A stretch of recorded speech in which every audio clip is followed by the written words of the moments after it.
Hi friends, school ஆரம்பித்து வந்து பார்த்திங்க அப்படின்னா 2 வீக்ஸ் தான் ஆச்சு. இந்த எக்ஸாம் ஹாலிடேஸில் வந்துட்டு சில ப்ராஜெக்ட்லாம் வந்து கொடுத்துருந்தாங்க. அதெல்லாம் வந்து ஜூன் மந்த்துக்குள்ளே வந்து கம்ப்ளீட் பண்ணி கொடுத்துருந்தாங்க. ஸோ அதனால தான் அதெல்லாம் வந்து உட்கார வச்சு பண்ண வச்சிட்ருக்கேன். எவ்ரி சப்ஜெக்ட்டுக்கும் வந்து ஒவ்வொரு ஆக்டிவிட்டி இருந்தது. ஹிந்தியில் வந்து பார்த்திங்க அப்படின்னா ஃபேவரட் அனிமல் வச்சு ஒரு போயம் வந்து எழுதணும், ஏதாவது ஒரு ஃபேவரட் அனிமல். அதே மாதிரி இவிஎஸில் வந்து பார்த்திங்க அப்படின்னா அவங்களுடைய ஃபேவரட் அனிமல் பிக்சர் எடுத்து நம்ம கொலாஜ் மாதிரி க்ரியேட் பண்ணணும். மேக்ஸில் அதே மாதிரி ஃபேவரட் அனிமல் வந்து ட்ரா பண்ணணும், யூஸிங் ஷேப்ஸ் யூஸ் பண்ணி அதெல்லாம் ட்ரா பண்ணணும். இங்கிலீஷில் வந்து பார்த்திங்க அப்படின்னா ஒரு சின்ன புக்லெட் மாதிரி அவங்க வந்து க்ரியேட் பண்ணணும்.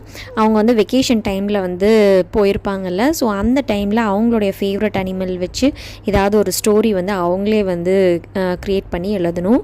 அது போக வந்து இந்த வர சாப்டர் வந்து முடித்ததுனால மேக்ஸ்லேயே வந்து ஹோம்ஒர்க் கொடுத்துருந்தாங்க.